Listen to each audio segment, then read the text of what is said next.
اعوذ باللہ من الشیطان اللعین الرجیم بسم اللہ الرحمن الرحیم الحمد للہ وکفا وسلام علی عبادہ الذین اصطفیٰ. درود بھیجیے محمد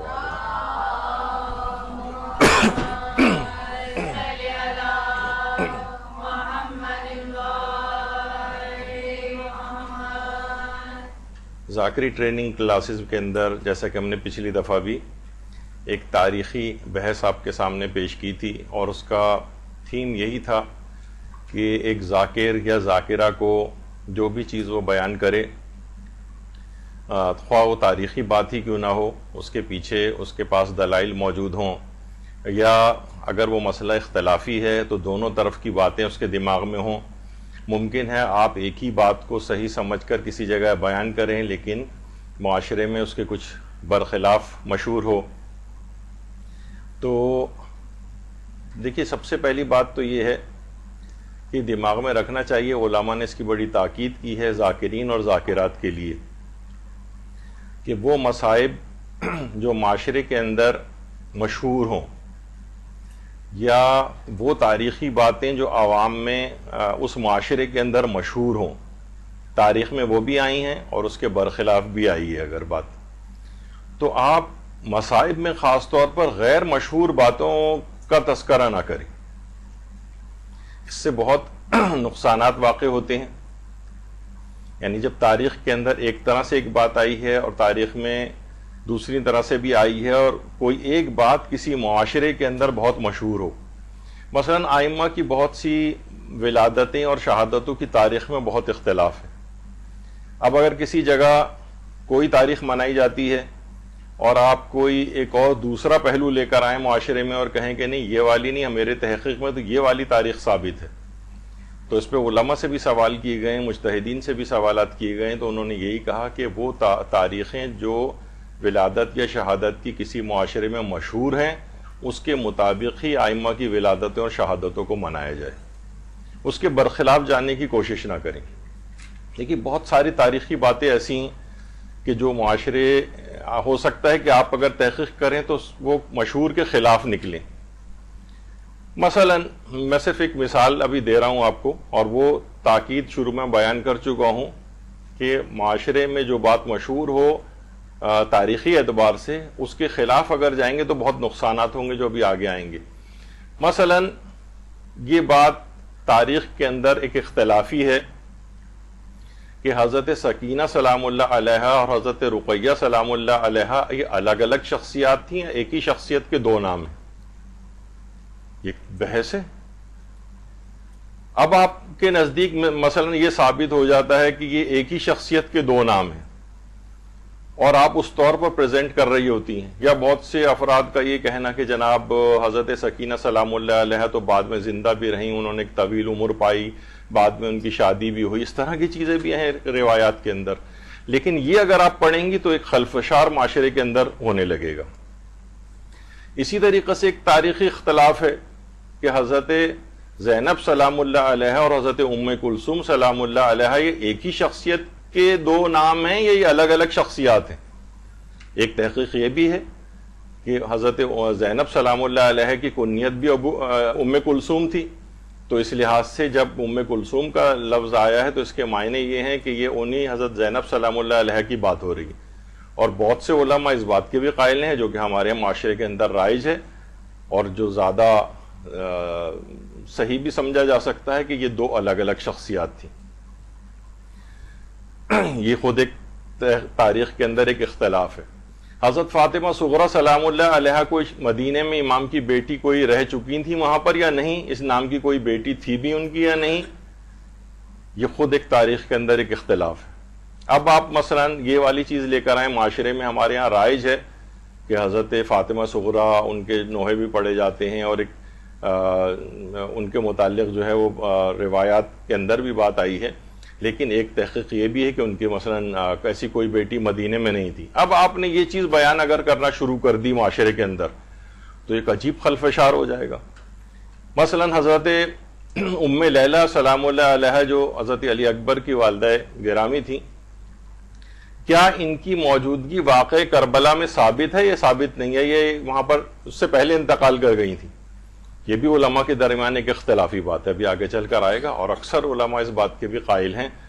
کہ ان کی وفات اس واقعہ کربلا سے پہلے ہو گئی تھی، تو پھر وہ آپ کے دماغ میں فوراً آپ کے حاضرین یا سامعین جو ہوں گے ان کے دماغ میں بات آئے گی، وہ تو ہم سنتے آ رہے ہیں، ان کا نام آتا ہے، اور امام نے ان کو آگے کہا کہ تم اپنے بیٹے کے حق میں دعا کرو، بیٹے کے لیے ماں کی دعا جو ہے قبول ہوتی ہے، وہ ساری لوگوں کے دماغ میں آنے لگیں گی چیزیں۔ تو جب بھی کبھی آپ اس طرح سے غیر مشہور چیزوں کو بیان کریں گی، چاہے آپ کے نزدیک ثابت ہی کیوں نہ ہو، مثلا جیسے کہ 40 ابھی گزرا ہے، تحقیق یہ ہے، علماء اس کو پیش کرتے ہیں کہ اسی سال کہ جو 40 ہوا تھا واقع کربلا کے بعد 61 ہجری میں ہی قبر امام مظلوم پر یہ قافلہ پہنچا تھا، اور جابر بن عبداللہ انصاری بھی اسی وقت آئے تھے۔ لیکن ہمارے ہاں کیا مشہور ہے، اگلے سال آئے تھے یا پھر 4 سال بعد آئے تھے، یا اس طرح سے کئی سال کے بعد۔ اب آپ اگر جو اپنی تحقیق اس طرح سے پیش کریں گی، چاہے وہ تحقیق صحیح ہی کیوں نہ ہو، لیکن معاشرے کے میں جو چیزیں پائی جاتی ہے اس کے خلاف اگر ہوگا تو ایک خلفشار سا ہوگا۔ سب سے پہلے تو جو لوگ خواتین آپ کے سامنے بیٹھی ہوں گی وہ فوراً یہ دماغ میں سمجھیں گی کہ یہ ذاکرہ غلط پڑ رہی، ایک بہت بڑا تو آپ کی ساری تقریر بھی بیکار ہو جائے گی، چاہے آپ کے پاس علمی دلائل ہی کیوں نہ ہو۔ تو وہ یہ سمجھیں گی کہ یہ اچھا، پھر آئندہ آپ کو ممکن ہے کہ بلانا بھی ترک کر دیا جائے، یہ بھی ہو سکتا ہے کہ بھئی یہ ذاکرہ صحیح نہیں پڑتی ہے فلاں چیز۔ اور وہ بات جو کچھ عرصے پہلے مولانا وسیع حیدر صاحب قبلہ نے آپ کی کلاس کے اندر پیش کی تھی کہ اس طرح سے آپ لوگوں کا گریہ چھین لیں گی جب وہ اس قسم کی تاریخی خلفشار کی باتیں یا تاریخی اختلاف کی باتیں سنتے ہیں نا، تو ان کو پھر رونا وغیرہ نہیں آتا۔ تو یہ ایک بڑا، یہ میں نے بیچ میں روک کے، ابھی ہماری گفتگو شروع بھی نہیں ہوئی، تو یہ ابھی اگر آپ سنیں گی ہماری گفتگو کہ حضرت علی اکبر علیہ السلام امام سجاد علیہ السلام سے بڑے تھے یا چھوٹے تھے، اور وہ شادی شدہ تھے یا نہیں تھے، اس پر ایک تاریخی ایک بحث ہے۔ اچھا، ممکن ہے جو ابھی تک آپ سنتی آئی ہوں اس کے برخلاف اس کا نتیجہ نکلے، دونوں طرف کے ویسے دلائل اس کے اندر جو ہے وہ پیش کیے جائیں گے۔ تو ایک ذاکرہ کو ممکن ہے، ابھی ہم آگے چل کر ذکر کریں گے کہ ممکن ہے کہ آپ مثلا آپ کے نزدیک ثابت ہو جائے کہ حضرت علی اکبر کی جو عمر 27 سال تھی، اور معاشرے کے اندر مثلا 18 سال کی جو ہے عمر مشہور ہے، اب اگر اب یہ بات آپ پیش کریں گی نا تو فوراً لوگوں کا گریہ وریہ سب ختم ہو جائے گا، اور ان کے دماغ میں کھچڑی پکنے لگے گی کہ یہ ذاکرہ غلط چیزیں بیان کر رہی۔ تو آئندہ بھی مشکلات ہوں گی، تقریر بھی ساری بیکار ہو جائے گی آپ کی، اور لوگوں کا گریہ بھی آپ چھین لیں گی، کیونکہ جب یہ تاریخی مباحث یا تاریخی اختلافات جو سیمینار میں اچھے لگتے ہیں، جو اس طرح کی جو بحثیں ہوتی ہیں بند کلاس روم کے اندر، اس کے اندر مختلف پہلو اچھے لگتے ہیں، لیکن عام عوام کے اندر مشہور کے خلاف بات کرنا، جبکہ وہ بھی تاریخ جھوٹی بات نہیں ہے کہ عوام میں کوئی بات جھوٹی مشہور ہے تو ہم بھی وہ نقل کریں۔ اس کے معنی یہ ہیں کہ اگر تاریخ کے اندر اختلاف ہے اور ایک پہلو یہ بھی ہے اور وہ پہلو عوام میں مشہور ہے، تو آپ اسی کو ہی بیان کریں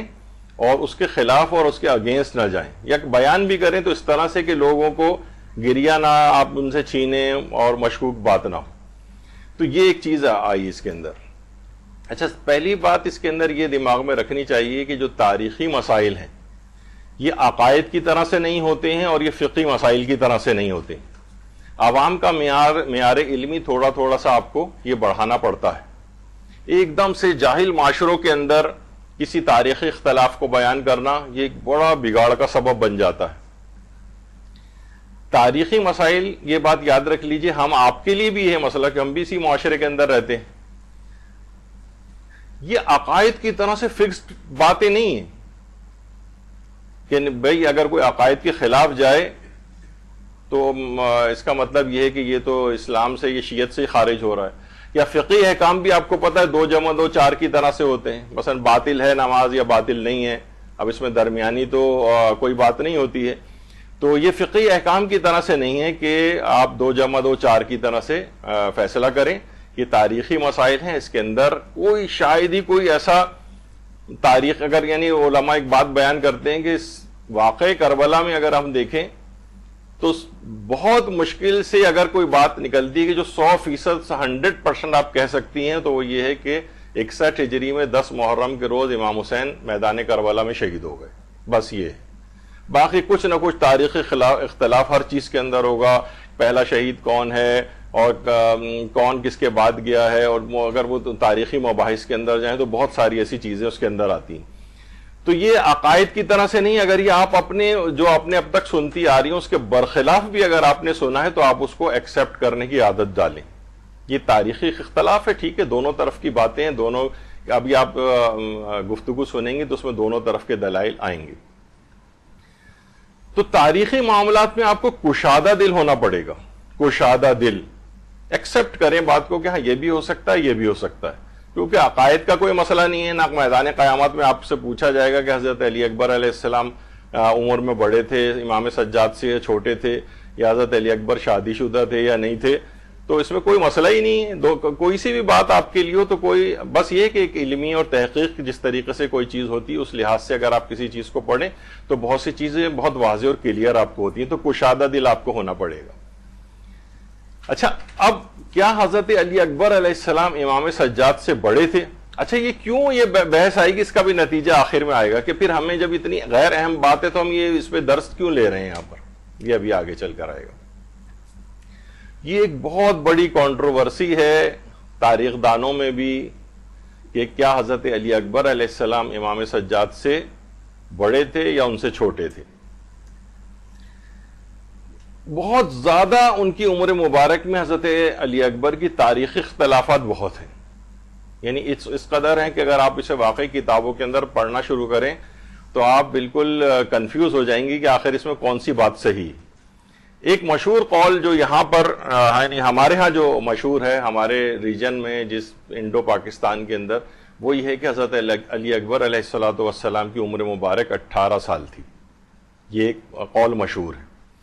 اچھا، اس کے جو علماء اس کے قائل ہیں کہ حضرت علی اکبر کی عمر 18 سال تھی، وہ امام کا اس قول کو پیش کرتے ہیں جو روایات کے اندر آیا ہے کہ جب امام نے حضرت علی اکبر علیہ السلام کو میدان جنگ میں بھیج رہے تھے تو انہوں نے یہ بات فرمائی تھی کہ اللہم اشہد علی ہؤلاء القوم، پروردگار اس بات کا گواہ رہنا کہ آج میں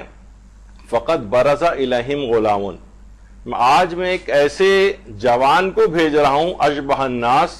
جو کہ سب سے زیادہ لوگوں میں شباہت اختیار کر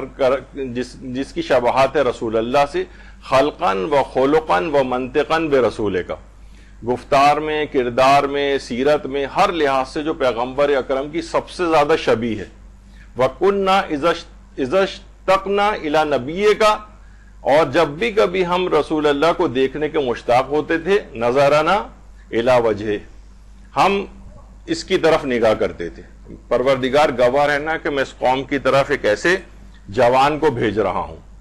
اچھا، یہاں پر کیا ہے؟ فقط برز الیہم غلام، ایک ایسے غلام کو بھیج رہا ہوں. اچھا، ہمارے دماغ میں تو غلام بس ایک ہی کو کہا جاتا ہے کہ جو سرونٹ وغیرہ گھر میں ہوتا ہے. عربی میں غلام کے ایک معنی ہیں کہ جو کہ بالکل نوخیز جوان ہو، 14 15 16 17 18 سال کا جو نوجوان ہوتا ہے، لڑکا ہوتا ہے، اسے عربی میں غلام کہتے ہیں. امام نے فرمایا کہ آج میں ایک ایسے غلام یعنی ایسے نوخیز جوان کو بھیج رہا ہوں. تو علماء کہتے ہیں اگر ان کی عمر مثلا 27 سال 28 سال یا اس طرح سے ہوتی تو پھر اس کے لیے غلام کا لفظ نہیں آتا، یہ بالکل ایک نوخیز جوان کے لحاظ سے یہ لفظ آتا ہے. تو اس لحاظ سے زیادہ بات یہ لگ رہی کہ ان کی عمر مبارک 18 سال تھی. اچھا، تو دیکھیے کیا ہے کہ برز الیہم غلام،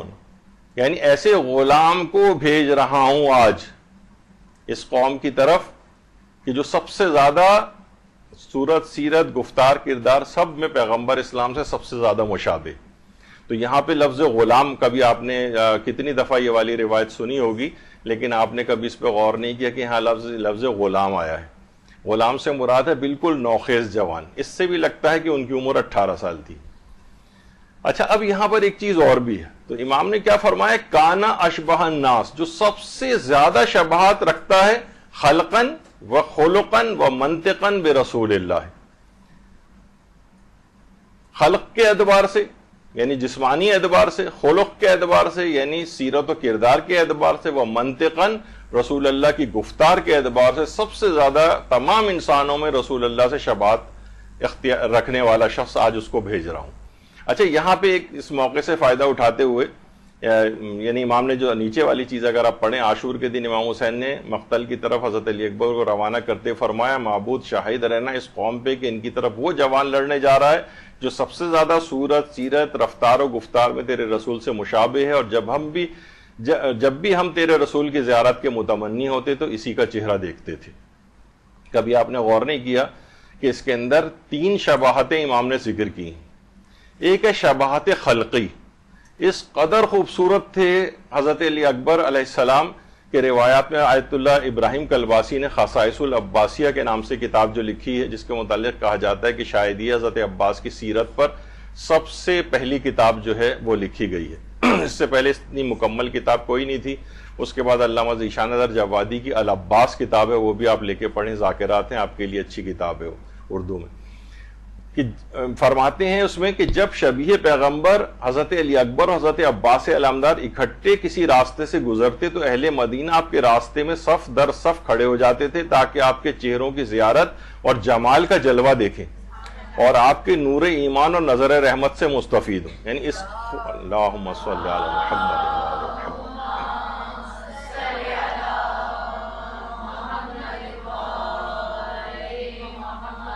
خلقاً و خلقاً و منطقاً بے رسول کا، یعنی پہلے ہم شباہت خلقی یعنی رسول اللہ کی جو شباہت، چہرہ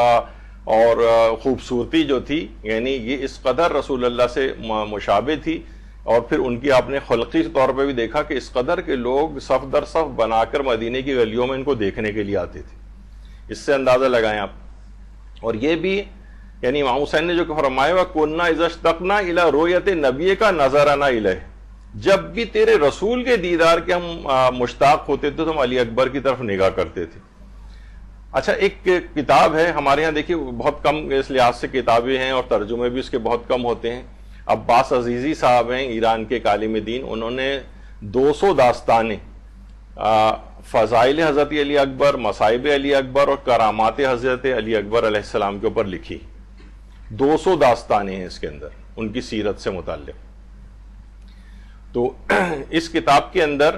انہوں نے ایک واقعہ لکھا ایک بوڑھے کا کہ جو کہ کسی شہر کے اندر رہتا تھا اور بہت زیادہ رسول اللہ کے فراق میں گریہ کرتا رہتا تھا کہ میں ان کی زیارت نہیں کر سکا۔ مختلف شہروں کے اور لوگ تھے جو مسلمان ہونے کے باوجود بھی زیارت نہیں کر سکے، تو کسی نے ان سے کہا کہ تم ایسا کرو مدینے چلے جاؤ، اور وہاں پر امام حسین کے ایک بیٹے ہیں علی اکبر، وہ بہت زیادہ پیغمبر اسلام کے مشابہ ہیں، تم جا کر ان کی زیارت کر لو۔ یہ شخص جو ہے بوڑھا شخص مدینے کے لیے آیا اور امام حسین علیہ السلام کے پاس آیا۔ امام نے اپنے بیٹے علی اکبر کو آواز دی، بیٹا علی اکبر اندر آؤ۔ جیسے ہی حضرت علی اکبر علیہ السلام اندر آئے، وارفتگی، شوق اور ایسا کہ جیسے وہ رسول اللہ کی زیارت کر رہا ہو، بے ہوش ہو کے وہ شخص نیچے گر پڑا۔ تو یہ جو ہے، یہ جو خاص طور پر یہ جو حسن و خوبصورتی خلقاً، امام نے کیوں کہا کہ بالکل رسول اللہ کی ہم شکل تھے وہ، تو اتنی شباہت تھی کہ وہ دیدار کی اور ان کے حسن کی تاب نہ لا سکا اور وہ شخص جو ہے وہ بے ہوش ہو کر گر پڑا۔ تو یہ خلقاً کے اندر آتا ہے۔ اور یہ ہمارے ایک عالم ہیں جن کی کتاب علامہ حسن جلیل الانباری، انہوں نے بھی صحیفہ علی اکبر اور کے نام سے جو ہے صحیفۃ الاکبر کے نام سے کتاب لکھی ہے، جس کے اندر حضرت علی اکبر کے فضائل ہیں، مناقب ہیں، ان کی ولادت، ان کی سیرت، ان کے آداب، ان کی اہل زمانہ کے ساتھ سیرت شہادت تک کی پوری ایک کتاب لکھی ہے، لیکن اس کا بھی کوئی اردو ترجمہ نہیں ہوا ہے۔ صرف ایک میں نے کہا کہ وہ بہت علامہ ذیشان نظر جوادی کی جو کتاب العباس ہے، وہ بھی ہر جگہ شاید اویلیبل نہیں ہے، دوبارہ اس کا کوئی ایڈیشن میں نے دیکھا نہیں ہے، بہت عرصے پہلے وہ آیا تھا۔ تو بہرحال وہ اس میں سے لے کے آپ مجالس کے اندر جو ہے وہ پڑھ سکتی ہیں۔ تو اس کے اندر بھی یہ سب واقعات موجود ہیں، اور ان کی حسن و خوبصورتی کے اس قدر دشمنان بھی قائل تھے کہ روایت میں ملتا ہے کہ ایک مرتبہ حاکم شام نے اپنے درباریوں سے کہا کہ تمہاری نظر میں آج مسند خلافت رسول کا سب سے زیادہ مستحق کون ہے؟ تو ظاہر خوش آمدید تھے، انہوں نے کہا ہر لحاظ سے تو ہمیں آپ ہی مستحق خلافت نظر آتے ہیں۔ حاکم شام نے کہا نہیں یہ بات بالکل جھوٹ ہے. انصاف سے دیکھو تو تمام عرب میں علی اکبر یعنی علی ابن الحسین سے زیادہ ہرگز اس مسند کے کوئی اور مستحق نہیں ہے، کیونکہ ان کے جد رسول خدا ہیں. بنی ہاشم کی شجاعت اور بنی ثقیف کا حسن ان کی ذات میں جمع ہے، اور سب سے بڑی خصوصیت یہ ہے کہ ان کو دیکھ کر رسول اللہ کی تصویر آنکھوں میں آتی ہے. یہ کہا جاتا ہے نا درود بھیجیے پہلے تو اللہم صلی علی محمد و علی محمد،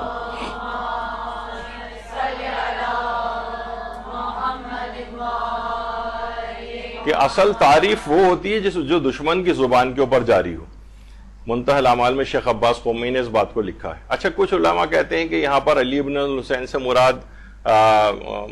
بعض تاریخ دانوں نے کہا ہے کہ ممکن ہے امام سجاد ہوں، لیکن علماء نے کہا نہیں، جو اس نے آگے چل کر کہا ہے کہ بنو ہاشم کی شجاعت اور بنی ثقیف کا حسن ان کی ذات میں جمع ہے، تو وہ بنی ثقیف کا حسن کیونکہ حضرت علی اکبر کی جو والدہ تھیں وہ بنو ثقیف سے تھی،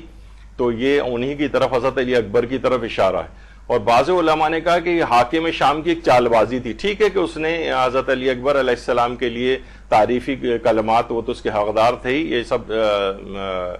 جاری کیے ہیں، لیکن وہ اس کا کام اس مقصد سے یہ تعریف کرنا تھا کہ امام زین العابدین کی طرف سے لوگوں کی توجہ ہٹائی جائے، اور کہا کہ اصل مسند خلافت کے حقدار تو علی اکبر ہیں، یعنی امام زین العابدین نہیں ہیں. تو یہ اس کی ایک چال بازی بھی تھی.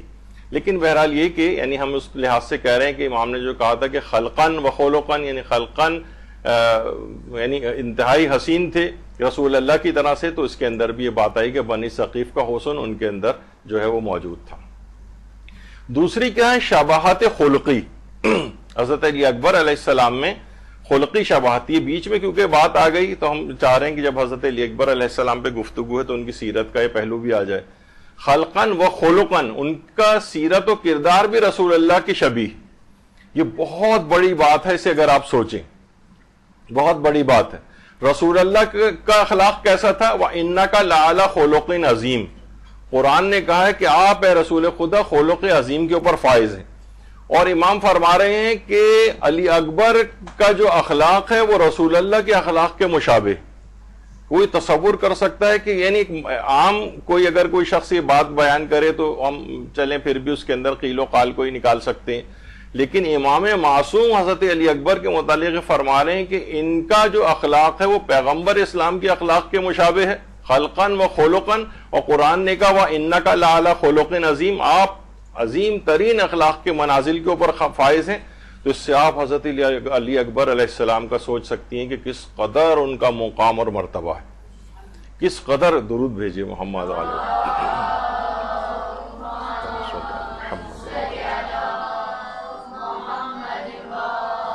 اور ان کی سیرت کا ایک پہلو جو پیغمبر کی سیرت کے مشابہ ہے کہ عربوں میں یہ رواج تھا کہ جس گھر میں بھی آگ روشن دیکھتے تھے اس کے گھر مہمان ہو جاتے تھے. شہزادہ علی اکبر ایک بلند مقام پر روزانہ آگ کو روشن کرتے تھے تاکہ فقراء و مساکین آئیں اور آپ کے مہمان ہو جائیں. تو منہاج الدموع کے اندر جو علی قرنی گل پائگانی کی کتاب ہے اس کے اندر بھی یہ بات لکھی گئی ہے کہ عربوں میں ایک چیز کا رواج تھا، اور حضرت علی اکبر علیہ السلام بلند مقام پر آگ کو روشن کر دیتے تھے تاکہ لوگ آئیں اور ان کے ہاں مسافر دیکھ کر آئیں، دھواں اٹھتے دیکھ کر کہ ہاں یقیناً کوئی چیز پکائی جا رہی ہے، اور وہاں آ کر پھر ان کے مہمان ہوں. جیسے حضرت ابراہیم علیہ السلام جو اللہ کے نبی تھے، پیغمبر اسلام کے بعد سب سے زیادہ برگزیدہ نبیوں میں ان کا شمار ہوتا ہے، ان کی بھی تھا کہ کوئی بھی کھانا اکیلے کھاتے ہی نہیں تھے. دور دور سے مہمان نہیں ہوتا تو ڈھونڈ کے لے کے آتے تھے، اس کو اپنے ساتھ بٹھا کے کھانا کھلاتے تھے. تو اخلاق انبیاء کے اوپر یہ فائز تھے حضرت علی اکبر علیہ السلام. اچھا اب دیکھیے ایک چیز اور بھی ہے کہ جب کہا کہ آپ کا اخلاق، اچھا اس میں ایک اور چیز ہے، اخلاق نہیں ہوتا بلکہ اخلاق ہوتا ہے، لیکن ہماری بھی زبانوں پر اکثر وہی جو رائج ہے وہ چیز آ جاتی ہے. آپ کا جو اخلاق تھا وہ اس قدر تھا کہ یعنی پیغمبر اسلام کے اخلاق کے مشابہ. ایک چیز ہمارے ایک جملہ مشہور ہے جسے کہا جاتا ہے عصمت صغرا، چھوٹی عصمت. اکثر علماء ویسے جو ہیں وہ عصمت کا لفظ صرف چہاردہ معصومین علیہم السلام کے لیے کہنے کو صحیح سمجھتے ہیں. وہ کہتے ہیں کہ جو غیر معصومین 14 کے علاوہ ان کے لیے عصمت کا لفظ استعمال نہ کیا جائے، تاکہ ذرا ایک ڈفرینشیٹ ہو جائے دونوں کے اندر کہ یہ ہمارے جو چہاردہ معصومین ہیں ان کا یہ عصمت کبریٰ کے اوپر فائز ہے. تو علماء کہتے ہیں زیادہ بہتر یہ ہے کہ عصمت کا لفظ ان کے لیے استعمال نہ کریں بلکہ انہیں محفوظ عن الخطا کہہ دیں، یہ تاکہ کہ یہ لوگ مقام عصمت یعنی جو پروردگار کی طرف سے ایک عہدہ ایک لحاظ سے ہے اس کے اوپر یہ فائز نہیں ہے بلکہ یہ محفوظ عن الخطا ہے۔ لیکن کچھ علماء ایسے ہیں جب ان سے سوال کیا گیا، مثلا آیت اللہ گرامی سے سوال پوچھا گیا کہ آیا فرزندان ائمہ علیہم السلام معصوم ہستن، مثلا حضرت زینب ام کلثوم یا حضرت عباس یا حضرت علی اکبر علیہم السلام وغیرہ، تو انہوں نے جواب دیا کہ معصوم اگر ان معنوں میں ہے کہ جو خدا کی طرف سے تضمین شدہ ہیں اور وہ کوئی گناہ نہیں کرتے ہیں تو وہ تو فقط پیغمبران اور امام ہیں ہمارے۔ لیکن اگر اس کے یہ معنی ہوں کہ ایسے افراد کے جو عملاً کوئی گناہ ہی نہیں کرتے تو ایسے تو بہت سارے اولیاء خدا ہیں، یعنی کتنے ہی ہمارے علماء ایسے ہیں کہ جن کی زندگیوں میں کوئی گناہ نہیں ملتا ہے، تو یعنی عملاً وہ گناہ نہیں کرتے لیکن اللہ کی طرف سے تضمین شدہ نہیں کہ یہ بات ان کو اللہ کی طرف سے ایک گاڈ گفٹڈ ایک ملکہ عطا کیا گیا ہو عصمت کا، وہ چہاردہ معصومین کے پاس ہے۔ تو اس لحاظ سے بہت سے علماء کہتے ہیں عصمت اگر ان معنوں کے اندر آپ کہہ رہے ہیں تو ایسے تو بہت سارے افراد ہیں، اور وہ حضرت عباس بھی عصمت کے اوپر فائز ہیں، اسی طریقے سے زینب ام کلثوم بھی ہیں، حضرت علی اکبر علیہ السلام بھی ہیں اگر ان معنوں میں۔ اور آیت اللہ بہجت جو تھے وہ بھی اس بات کے قائل تھے، باقاعدہ جو ان کی ویب سائٹ ہے مرکز تنظیم و نشر و آثار حضرت آیت اللہ بہجت، اس میں رحمت واسعہ جو ان کے جو مختلف اقوال وغیرہ کے اوپر جو کتاب مرتب کی ہے، تو اس کے اندر آیت اللہ بہجت یہ فرماتے ہیں کہ عصمت جو ہے وہ انبیاء اور اوصیاء کے اندر وہ تو شرط ہے، لیکن اگر ہم یہ کہیں کہ نبی اور وصی ہی کے اندر صرف عصمت ہوتی ہے تو اس کی ہمارے پاس کوئی دلیل نہیں۔ تو اس لحاظ سے بلکہ حضرت آیت اللہ بہجت تو فرماتے تھے کہ زید ابن علی جو امام زین العابدین کے بیٹے تھے، کہہ رہے اللہم صلی علی محمد و آل محمد،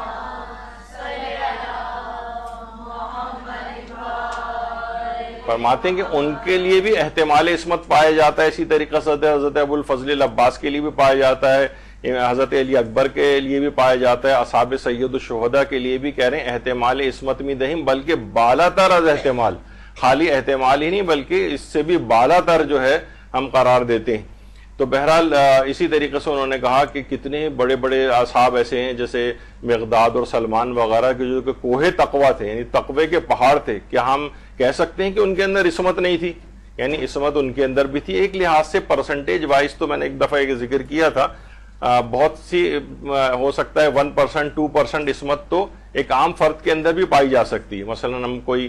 خدا نخواستہ قتل کسی کو نہیں کیا ہے، اور مثلا ہم نے کوئی اور چوری نہیں کی ہے، کسی کا مال غصب نہیں کیا ہے، تو ایک خاص پرسنٹیج کے تحت تو ہر شخص کے اندر کچھ نہ کچھ عصمت پائی جاتی ہے، لیکن وہ عصمت کاملہ جو ہے وہ فقط اور فقط چہاردہ معصومین کے پاس ہے۔ اس کے علاوہ جو افراد ہیں ان کے لیے فقط محفوظ عن الخطا کا جو ہے وہ لفظ استعمال کیا جاتا ہے۔ تو یہاں پر جو ہے کہ پیغمبر اسلام کے بالکل کردار کے سب سے زیادہ شباہت رکھنے والے تھے، تو اس میں یہ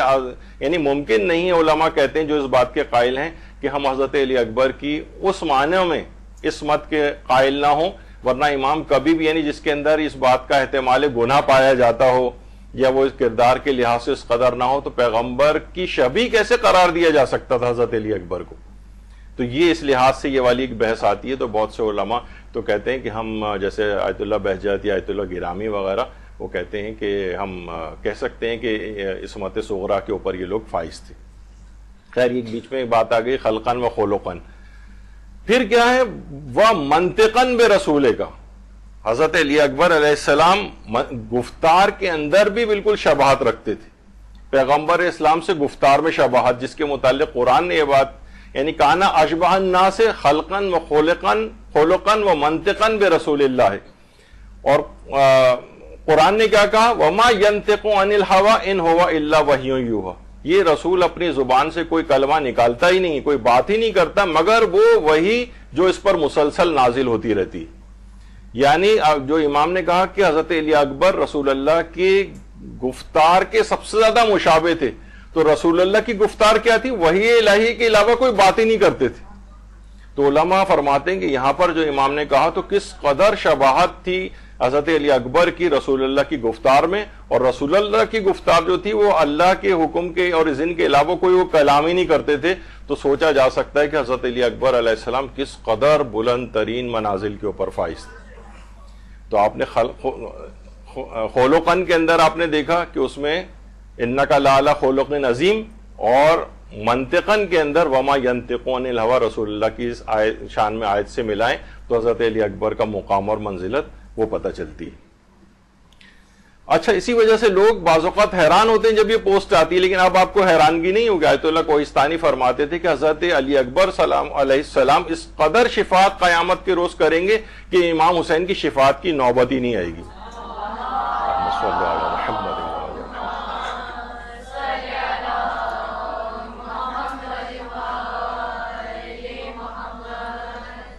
ہر چیز میں جب مشابہ ہیں تو رسول اللہ کے لیے شفاعت کبریٰ ہے پروردگار نے دی،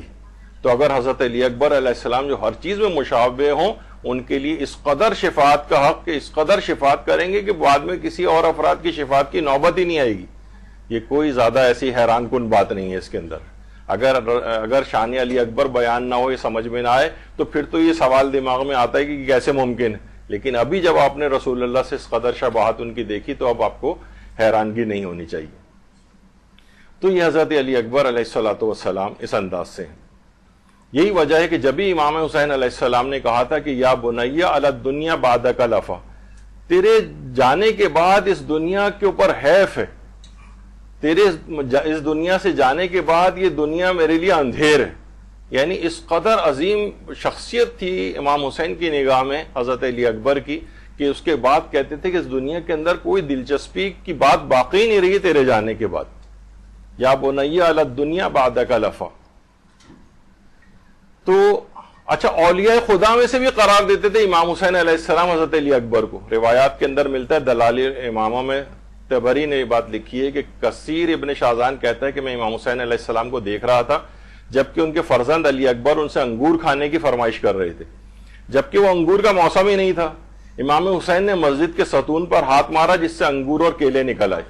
پھر امام نے فرمایا اللہ کے اولیاء کے لیے جو اللہ کے ہاں موجود ہے وہ اس سے کہیں زیادہ ہے۔ تو اس لحاظ سے امام حسین علیہ السلام حضرت علی اکبر کو اولیاء خدا میں سے قرار دیتے تھے، اور ان کے لیے اس طرح کے معجزات بھی ہیں کہ انگور کا موسم نہیں ہے لیکن دیوار پہ ہاتھ مار کے ایک معجزہ دکھایا اور علی اکبر کے لیے انگور آئے۔ اسی طرح سے اچھا، اب ہم کیا ذکر کر رہے تھے، اس میں لفظ ایک آپ نے دیکھا کہ اس سے پہلے امام نے کہا کہ میں ایک ایسے غلام کو بھیج رہا ہوں، ایسے جوان کو بھیج رہا ہوں، اس سے بھی لگتا ہے کہ ان کی عمر 18 سال تھی۔ اور حضرت علی اکبر علیہ السلام کے جو رجز جو میدان جہاد میں جا کر دشمن کے سامنے پڑے جاتے تھے، اس میں بھی حضرت علی اکبر علیہ السلام نے جو کہا ہے آخری دو اشعار جو ہیں، اضربکم بالسیف احما ان ابی ضرب غلام ہاشمی علوی، اس میں بھی کہا ہے کہ اب انہوں نے کیا کہا کہ میں اپنے دشمن پر کاری ضرب لگاؤں گا اور اپنے باپ کی حمایت کروں گا، وہ بھی ایک ہاشمی اور قریشی جوان کی تلوار سے۔ تو اس میں کیا ہے، ضرب غلام ہاشمی علوی، یعنی انہوں نے کہا کہ یہاں پہ بھی اپنے لیے غلام کا لفظ استعمال کیا۔ ہم نے اس سے پہلے کہا کہ غلام بالکل ایک نوخیز جوان کے لیے کہا جاتا ہے، تو خود امام نے بھی ان کے لیے غلام کا لفظ استعمال کیا، اور حضرت علی اکبر نے رجز میں اپنے لیے بھی غلام یعنی ایک نوخیز جوان کی تلوار سے میں ان کے اوپر ضرب لگاؤں گا، یہ اس قسم کے الفاظ استعمال کیے۔ اچھا، اب حضرت علی اکبر علیہ السلام جو تھی ان کی عمر مبارک میں جو تاریخی اختلاف ہیں، ابھی تو آپ نے ایک چیز سنی جو ہمارے ہاں سب سے زیادہ رائج ہے کہ وہ ہے کہ ان کی عمر 18 سال تھی، تو جو علماء 18 سال کے قائل ہیں وہ آپ نے سنا کہ ان دو باتوں کو اپنے دلائل بناتے ہیں، حضرت علی اکبر کے رجز جس میں انہوں نے خود کو غلام کہا ہے، اور ایک مولا حسین کے جو الفاظ کے میں ایک ایسے غلام کو بھیج رہا ہوں آج، تو وہ ابھی آپ نے سنا۔ کچھ روایات کے اندر ان کی عمر 19 سال ہے، کچھ کے مطابق 20 سال ہے تاریخ کے اعتبار سے، کچھ میں 27 سال ہے، کچھ میں 33 سال ہے، کچھ میں 38 سال ہے، اور ایک ایسی بھی ہے جس میں یہ کہ وہ نابالغ تھے۔ اس کو تو خیر علماء نے کہا ہے کہ بالکل ناقابل اعتنا ہے کہ وہ حضرت علی اکبر علیہ السلام نابالغ تھے وقت کربلا، ایسا کچھ نہیں ہے۔ البتہ یہ جو بعد کی تاریخیں 18، 19، 20، 27، 33، 38، یہ جو ہے تاریخ کے اندر اتنا زیادہ اس سلسلے میں اختلاف آیا ہے۔ اچھا، وجہ اس کی کیا ہے اختلاف کی کہ حضرت علی اکبر کی تاریخ ولادت کے سلسلے میں کیا کوئی صحیح روایت موجود ہے؟ تو اس کا جواب ہے کوئی صحیح روایت اصل میں موجود نہیں، کوئی ایک بھی صحیح السند یا جس پہ قابل اعتنا ہو وہ ایسی کوئی روایت موجود نہیں۔ البتہ علماء نے جو زیادہ رجحان ظاہر کیا ہے کہ ولادت حضرت علی اکبر 33 ہجری میں ہوئی ہے اور ولادت امام سجاد وہ 36 یا 38 ہجری میں ہوئی، تو جو زیادہ امکان ہے کہ ان کی ولادت 33 ہجری میں ہوئی ہے اس لحاظ سے، اور امام سجاد کی 36 یا 38 میں ہوئی ہے، اس سے لگتا ہے کہ وہ امام سے 3 یا 5 سال بڑے تھے حضرت علی اکبر۔ اچھا، تو اس لحاظ سے ان کی عمر مبارک جو ہے وہ 27 یا 28 سال بنتی ہے۔ یعنی اب ہم وہ والی بات کہنے اس میں جا رہے ہیں کہ جو علماء میں زیادہ تحقیق دانوں میں، تاریخ دانوں کے اندر جو بات مشہور ہے کہ حضرت علی اکبر علیہ السلام 27 یا 28 سال کے تھے اور امام سجاد سے بڑے تھے۔ اچھا، لیکن اب آپ کو یاد ہوگا اس سے پہلے بھی ہم نے فطروس کی جو گفتگو کی تھی تو اس کے اندر یہ تھا کہ جو اگر کوئی صحیح روایت موجود نہ ہو تو تاریخ میں جو باتیں ہوتی ہیں اس میں قرائن دیکھے جاتے ہیں، وہ قرائن معیار ہوتے ہیں، بہت ساری اور سرکمسٹانشل ایویڈنسز جو ہیں وہ اس کی سپورٹ اگر کرتی ہیں تو ہم اس بات کو مانتے ہیں۔ اچھا، خود یہ علی اکبر کا جو لفظ آیا ہے اس میں اکبر کے سلسلے میں بھی تاریخی اختلافات موجود ہیں کہ یہ اکبر کا لفظ کون سے کس کے لیے آیا ہے۔ شفاء الصدور فی شرح زیارت العاشور جو کہ علامہ ابو الفضل طہرانی کی کتاب ہے، اس میں انہوں نے کہا ہے کہ علماء کے اس میں 2 گروہ ہیں۔ ایک تو یہ کہتا ہے کہ یہ امام زین العابدین علیہ السلام کا لقب ہے اکبر، اور بہت سے اور علماء نے اس میں سکوت اختیار کیا ہے، یعنی خاموشی اختیار کی ہے، تو اب یہ پتہ نہیں چلتا کہ لفظ اکبر جو ہے حضرت علی اکبر کے لیے آیا ہے یا یہ امام سجاد کے لیے آیا ہے۔ اور یہی بات آیت اللہ خوئی نے معجم رجال الحدیث کے اندر جو ان کی بہت ہی مفصل کتاب ہے علم الرجال کی، اس کے اندر یہی والی بات انہوں نے جو ہے لکھی ہے کہ وہ علماء جو کہ امام زین العابدین علیہ السلام کو کہتے ہیں کہ علی اکبر سے مراد وہ ہیں، وہ کہتے ہیں کہ جب امام اگر ان کے نزدیک امام اگر عمر میں بڑے تھے تو اکبر کا لقب بھی امام سجادی کے لیے ہونا چاہیے۔ یعنی یہ اس کے اندر ان علماء کی انہوں نے بات بیان کی، آغا خوئی نے بھی۔ تو یہ جو علی اکبر، علی اصغر اور علی اوسط جو ہے، یعنی حضرت علی، کچھ علماء یہ کہتے ہیں نہیں علی اکبر سے مراد حضرت علی اکبر ہی ہیں، علی اصغر تو معروف ہے کہ حضرت علی اصغر ہیں جو سب سے چھوٹے تھے، علی اوسط امام سجاد کا لقب ہے۔ اچھا، اب اگر آپ دیکھیں کہ آیت اللہ سیستانی شفقت السراج کے نام سے ایک ویب سائٹ ہے جس میں آیت اللہ سیستانی کے استفتاءات ہیں، جب پہلے ذرا کافی عرصہ گزر گیا اور آیت اللہ سیستانی اکثر ان کی ادارے کی طرف سے تاریخی موضوعات پہ بھی فتاوے آتے تھے تو اس کے اندر یہ بات ہے، تو ان سے یہ والا سوال پوچھا گیا تو انہوں نے کہا کہ ہمارے پاس کوئی صحیح اور معتبر روایت نہیں ہے اس سلسلے میں کہ حضرت علی اکبر میں یعنی وہ بڑے تھے یا امام سجاد، لیکن مشہور بین ارباب تاریخ و سیر، لیکن مشہور ہے تاریخ دانوں میں اور سیرت نگاروں کے اندر کہ امام حسین علیہ السلام کے 3 بیٹے تھے کہ جن کا نام علی تھا۔ اچھا دیکھیے، علی کا نام بھی اس وجہ سے کہ جو بنو امیہ تھے نا، انہوں نے ایک لحاظ سے اس بات کا عہد کر لیا تھا اور تقریباً 100 سال تک اپنے آنے والے ہر پیدا ہونے والے بچے میں کہ کسی کا نام بھی علی نہیں رکھیں گے، 100 سال تک کوئی نام علی رکھا ہی نہیں جاتا تھا۔ اور ادھر امام حسین علیہ السلام فرماتے تھے اگر میرے 1000 بیٹے بھی ہوئے تو میں سب کا نام علی رکھوں گا، تاکہ ان کے باپ کا نام اس انداز سے باقی رہے، جبکہ ان کے باپ کے نام کو، والد گرامی کے نام کو مٹایا جا رہا تھا۔ تو فرمایا کہ 3 ان کے بیٹے تھے، تینوں کے نام جو ہے وہ علی تھے، ایک علی اکبر تھے، ایک علی اصغر تھے اور ایک علی اوسط تھے کہ جن کو کہا جاتا ہے کہ وہ امام سجاد تھے۔ یعنی آیت اللہ سیستانی نے بھی کہا ہے کہ علماء سیر و تاریخ جو ہیں انہوں نے اس بات کو لکھا ہے کہ ان کے 3 بیٹے تھے، علی اکبر، علی اصغر اور علی اوسط جو تھے وہ امام زین العابدین تھے۔ لیکن فرمایا کہ خالی یہ بات نہیں، اس کے برخلاف بات بھی موجود ہے، وہ یہ ہے کہ علی اصغر تو وہی تھے کہ جو کہ عبداللہ رضی جو کہلاتے ہیں، جو شیر خوار بچہ جو وہاں پر شہید ہو گئے میدان کربلا میں، وہ تو علی اصغر ہیں۔ اور فرمایا کہ امام زین العابدین علیہ السلام کو کہا جاتا ہے کہ وہ علی اکبر تھے، اور امام زین العابدین علیہ السلام کی عمر واقع کربلا کے وقت کچھ لوگ یہ بات کہتے ہیں، آغا سیستانی فرماتے ہیں کہ ان کی عمر واقع کربلا کے وقت 30 سال تھی، اور ان کا ایک بیٹے بھی تھے امام محمد باقر علیہ السلام جو واقع کربلا میں موجود تھے۔ یعنی آیت اللہ سیستانی نے اپنے فتوے میں تینوں باتیں جو ہے نقل کی ہیں۔ پہلی بات تو کہی کہ حضرت علی اکبر کی کوئی تاریخ ولادت کے سلسلے میں کوئی معتبر روایت ہمارے پاس نہیں ہے، لیکن جو بات مشہور ہے، شہرت رکھتی ہے ارباب تاریخ اور سیرت نگاروں میں، وہ یہ کہ ان کے 3 بیٹے تھے، علی اکبر، علی اصغر اور علی اوسط، اور علی اوسط امام زین العابدین تھے۔ لیکن کچھ علماء یہ بھی کہتے ہیں کہ نہیں، امام زین العابدین علیہ السلام ہی علی اکبر تھے، اور ان کی عمر واقع کربلا کے وقت 30 سال تھی، اور ان کے 5ویں امام ان کے بیٹے بھی موجود تھے۔ تو یہ آغا سیستانی نے بھی سارے دیکھا اپنے کہ ایک مجتہد کا یہی ہوتا ہے کہ وہ کسی ایک بات کو بالکل پن پوائنٹ انہوں نے نہیں کیا، اور سب چیزیں آپ کے سامنے جو ہے رکھ دی ہیں۔ تو ان میں سے کسی کا بھی کوئی ایسا نظریہ ہو تو اس کو جذباتیت والی اس میں نہیں لے کے جانا چاہیے، یہ ہے۔ اچھا، اسی طریقے سے آیت اللہ سعید الحکیم طباطبائی، یہ چند سال پہلے ان کا انتقال ہوا ہے۔ ان سے بھی جب یہ سوال پوچھا گیا، ان کی آفیشیل ویب سائٹ کے اوپر بھی ہے، اس میں بھی انہوں نے کہا ہے کہ معروف یہی ہے روایات میں کہ حضرت علی اکبر علیہ السلام جو تھے وہ عمر میں حضرت علی امام زین العابدین سے بڑے تھے۔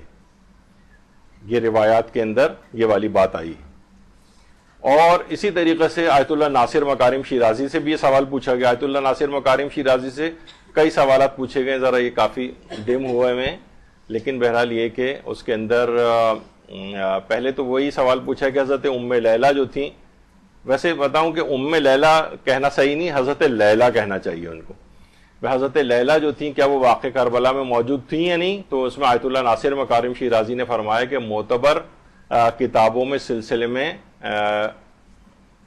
کوئی روایت نہیں ملی کہ وہ میدان کربلا میں تھیں یا نہیں۔ انہوں نے بھی اس سے ایک لحاظ سے انکار کیا ہے۔ پھر پوچھا گیا ہے کہ کربلا میں حضرت علی اکبر علیہ السلام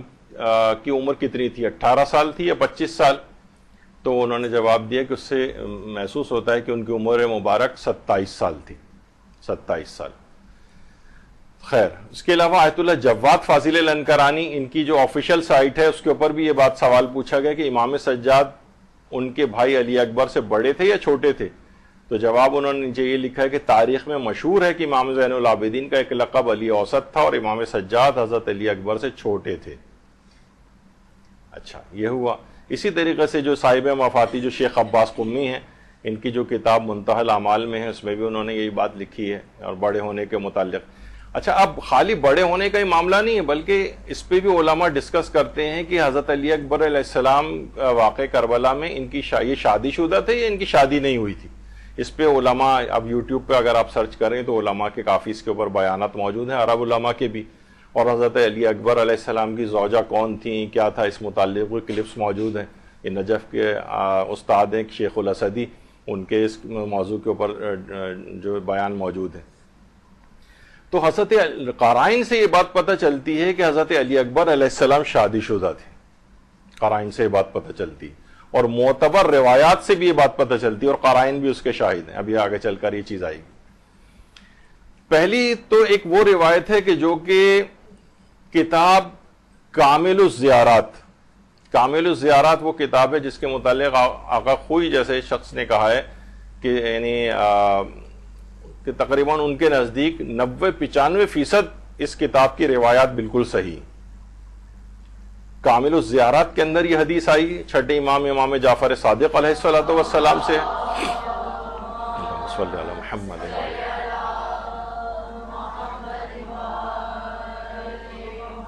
اور اس کے راوی ہیں ابو حمزہ سمالی۔ اچھا، اس کے اندر بھی ہے کہ لوگ عام طور ہمارے ہاں جو رائج ہے وہ ابو حمزہ سمالی رائج ہے، جبکہ زیادہ بہتر یہ ہے کہ وہ سے کے اوپر آپ زبر لگائیں ابو حمزہ سمالی، یہ زیادہ بہتر ہے کہ اس انداز سے اس کو پروناؤنس کیا جائے۔ تو حدیث امام جعفر صادق علیہ السلام میں یعنی کتاب کامل الزیارات جو کہ معتبر ہے، اور اچھا اس کے راوی بھی معتبر ہیں، ابھی ہم ان کا بھی نام ذکر کریں گے، اور چھٹے امام سے یہ روایت ہے، اور ابو حمزہ سمالی جو ہے سے یہ زیارت نقل ہوئی ہے، اور آیت اللہ سید محمد صادق روحانی کی بھی تحقیق رہی ہے جب انہیں سوال پوچھا گیا کیا حضرت علی اکبر شادی شدہ تھے تو انہوں نے جواب دیا کہ حضرت امام صادق سے مروی جو زیارت حضرت علی اکبر ہے اس میں وہ یہ امام نے چھٹے امام نے یہ جملے ارشاد فرمائے صلی اللہ علیہ وعلی اطرتک و اہل بیتک و آبائک و ابنائک و امہاتک الاخیار، یعنی حضرت علی اکبر پر صلوات بھیجتے ہوئے کہ اللہ کی صلوات ہو ان کے اوپر اور ان کی اطرت پر۔ آپ کو پتہ ہے علماء نے بھی لکھا ہے کہ اطرت سے مراد انسان کی اپنی جو نسل ہوتی ہے وہ اس سے مراد ہوتی ہے،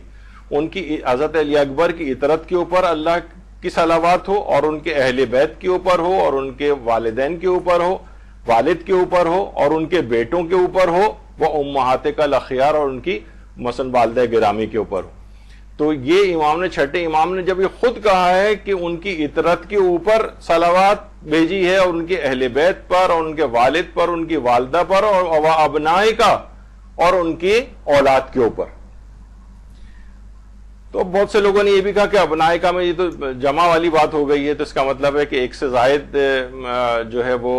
اس کے اندر ان کے اولادیں تھیں، تو علماء نے یہ بھی کہا کہ بعض اوقات اولاد کی اولادیں بھی اس کے اندر شامل ہوتی ہیں، اس طرح سے بھی پکارا جاتا ہے اس کو۔ تو یہ خود امام سے جو صحیح حدیث موجود ہے جو حضرت علی اکبر کی جو زیارت ہے اس کے اندر ان کے بیٹے کا تذکرہ آیا ہے، ان کے اوپر درود بھیجا چھٹے امام نے۔ اگر ان کی کوئی اولاد نہیں تھی تو ان کی اطرت پر درود بھیجنے کے کیا معنی تھے، ان کے اہل بیت پر درود بھیجنے کے کیا معنی تھے، اور ان کے وہ ابنائے کا یہ کیوں امام نے کہا؟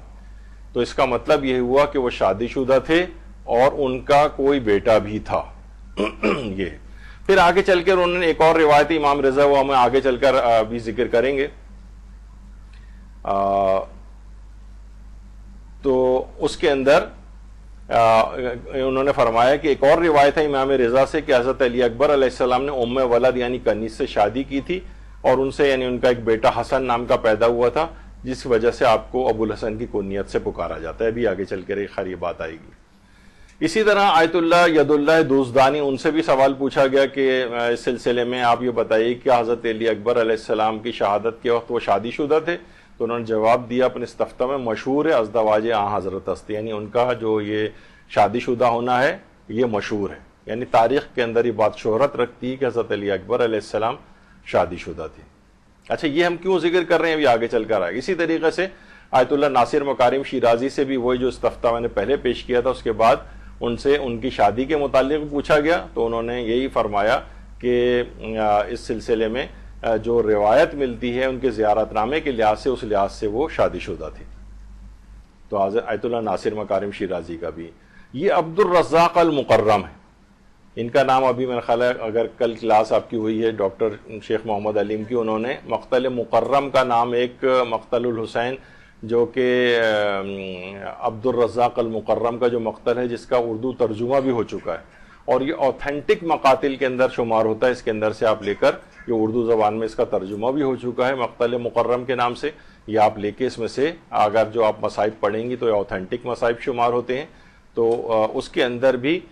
وہ اس بات کے قائل تھے عبد الرزاق المقرم کہ حضرت علی اکبر علیہ السلام شادی شدہ تھے۔ انہوں نے یہی کہا کہ اطرت کے اوپر جب صلوات بھیجی گئی ہے تو اس کے معنی کہ انسان کی جو اطرت ہوتی ہے اس کے اپنے وہی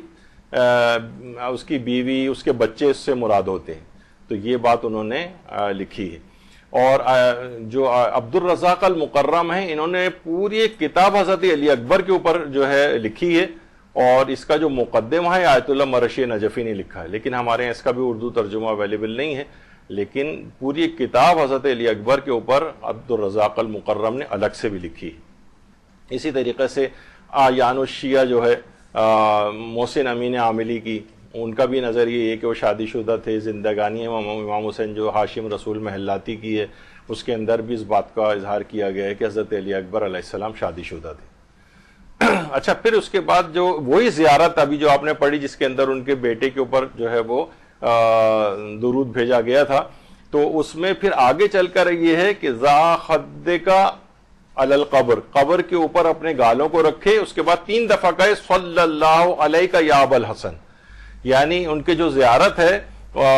نامہ حضرت علی اکبر کا جو معصوم سے ہی مروی ہے چھٹے امام سے، اس میں آگے چل کے یہ کہ پھر قبر کے اوپر اپنے گالوں کو رکھ دے ظاہر، اور اس وقت کہے صلی اللہ علیہ یا ابو الحسن، اے ابو الحسن، یعنی امام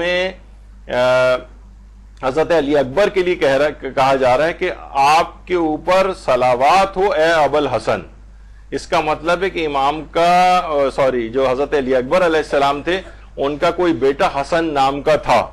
کیونکہ اگر کوئی ان کا بیٹا ہی نہیں تھا تو ان کو ابو الحسن کہہ کے کیوں امام کہیں کہ قبر کے اوپر ان کے اپنے گالوں کو رکھ دیا جائے اور اس کے بعد یہ کہا جائے۔ تو اس کے معنی بھی یہ ہوئے، کامل الزیارت میں ابن قولوین نے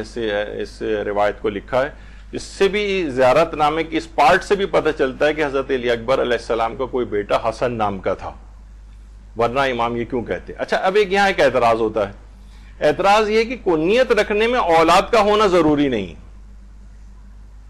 یعنی بہت سے لوگ یہ کہتے ہیں کہ بھائی کنیت اگر کسی کے اولاد نہیں بھی ہے نا تو کنیت ایسے بھی رکھ دی جاتی تھی، بہت سو کے بچپن میں بھی رکھ دی جاتی ہے کنیت، بچہ پیدا ہو اس کی ابھی سے کنیت رکھ دی گئی۔ تو ایک لحاظ سے یہ بات صحیح ہے لیکن پوری صحیح نہیں ہے، کیونکہ سمجھیں ایک لحاظ سے زیادہ تر عربوں کے اندر جو رائج کنیت تھی وہ اسی وقت ہوتی تھی جب اس کی کوئی اولاد ہو اور اولاد کے نام سے پھر اس کی کنیت رکھی جائے، یعنی سمجھیں 95% عربوں میں یہ رائج تھا، لیکن 5-7% یہ بھی رائج تھا کہ اگر کسی کے ابھی اولاد نہیں بھی ہے تب بھی وہ کنیت اپنی رکھ سکتا تھا کوئی سی بھی۔ تو بہرحال یہ جو اعتراض ہے تو یہ اعتراض پورا صحیح نہیں ہے، کیونکہ 90-95% تو اسی وقت کنیت رکھی جاتی تھی۔ تو ابو الحسن کو کہہ کے جو مخاطب کیا ہے امام نے، تو اس کا مطلب ہے کہ ان کا کوئی حسن نام کا بیٹا تھا، اس لحاظ سے حضرت علی اکبر کی کنیت ابو الحسن بنی تھی۔ دوسرا قرینہ جو ہے وہ روایت حضرت امام علی رضا علیہ السلام جو کہ اصول کافی کے اندر موجود ہے، فروع کافی میں جو روایت ہے اس میں تفصیلی ہے، میں ابھی پورا اتنا وقت بھی نہیں کہ اس کو پڑھا جائے، یعنی امام سے کسی نے آ کر اس متعلق کچھ سوال جواب کیے تھے ہمارے 8ویں امام سے، امام علی رضا علیہ السلام سے، درود بھیجیے محمد علیہ وسلم۔